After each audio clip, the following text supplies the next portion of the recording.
ओला dock YouTube channel को subscribe करें और बेल आइकॉन को दबाना मत भूलें। अस्सलाम वालेकुम, मैं डॉक्टर अमीनी अब्दुल क़य्यूम आपसे मुखातिब हूँ।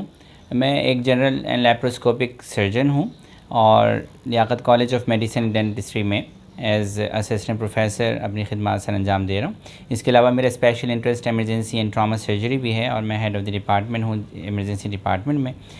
आज हमारा जो टॉपिक है, हम बात करेंगे अपेंडिक्स के बारे में। अपेंडिक्स क्या होता है, उसकी अलामात क्या होती हैं, किसी को अपेंडिक्स हो जाए तो क्या करना चाहिए, इसकी सर्जरी कैसे होती है और इस तरह की कुछ और मज़ीद मालूमात। तो आइए जानते हैं कि अपेंडिक्स क्या है। पाकिस्तान के टॉप डॉक्टर्स के साथ अपॉइंटमेंट बुक करें, वो भी पेशेंट फीडबैक देखते हुए।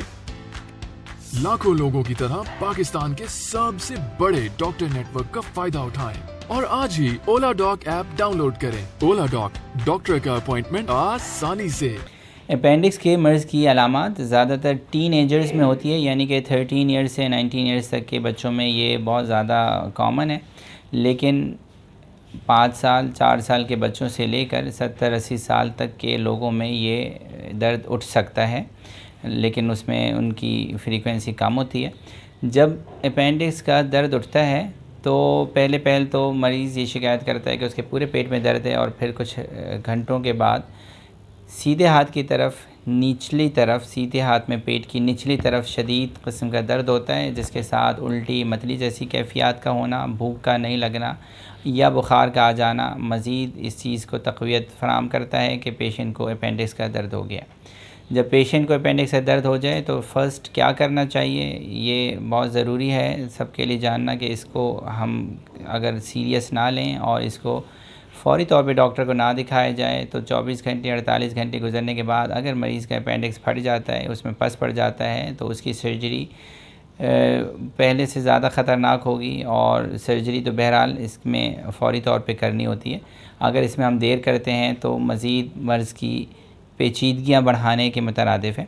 तो जैसे ही अगर इस तरह की कैफियत हों कि शदीद दर्द हो पेट में, और पेट के ख़ास तौर पे सीधे हाथ में निचली तरफ, और उसके साथ उल्टी मतली हो, तो फ़ौरी तौर पे डॉक्टर से रुजू करें, अस्पताल जाएं और अस्पताल में अल्ट्रासाउंड और कुछ खून के टेस्ट कराए जाएंगे। अगर अपेंडिक्स का मर्ज़ कंफर्म डायग्नोज हो जाता है तो हमें 24 घंटे से 48 घंटे के अंदर अंदर उसका अर्जेंट में ऑपरेशन करना होता है। और ऑपरेशन जो है आजकल हम इसको लैप्रोस्कोप के ज़रिए कर रहे हैं। इसको छोटे छोटे सुराखों से कैमरों के ज़रिए इसको हम देखते भी हैं, इसकी कंफर्मेशन करते हैं डायग्नोसिस की, और इसको प्रॉपर्ली इसको रिमूव कर दिया जाता है।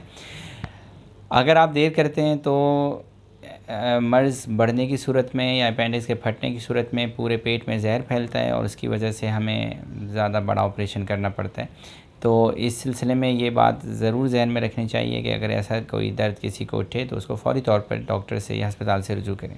हम अपनी जो नई नस्ल है उसको ये समझा सकते हैं और बता सकते हैं कि बहुत ज़्यादा बाहर की चीज़ें, चिप्स वाले आइटम्स, ब्रोस्ट, बर्गर, पिज़्ज़ा, इस तरह की चीज़ें जो बहुत आम तौर पे बच्चे शौक़ से खाते हैं, इन चीज़ों की वजह से डाइटरी हैबिट्स ख़राब होती हैं, हमारी जीआई हैबिट्स ख़राब होती हैं। पेट में मरोड़ का होना, पेट में दर्द का, कब्ज़ का और इस तरह की शिकायत का होना, और उसके साथ साथ अपेंडिक्स का दर्द उठना।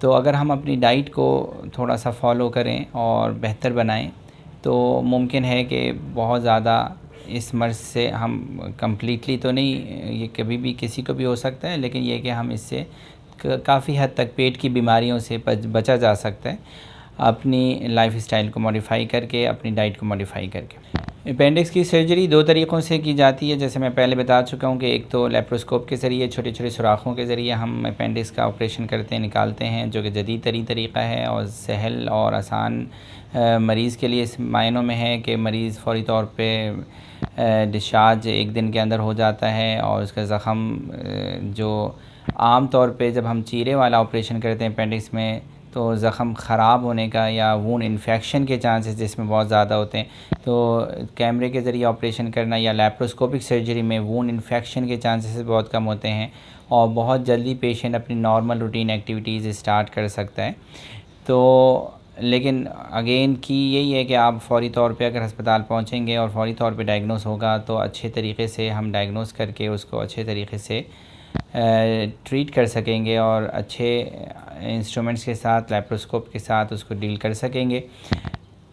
मेरी दुआ है कि अल्लाह ताला हम सबको तमाम बीमारियों से महफूज रखे। अगर आपको इस बारे में फ़र्दर कोई मालूमात हासिल करनी है तो आप हमारी वीडियोज़ देख सकते हैं और हमसे रब्ता करने के लिए ओला डॉग के थ्रू अपॉइंटमेंट ले सकते हैं या हमारे क्लिनिक में आ सकते हैं।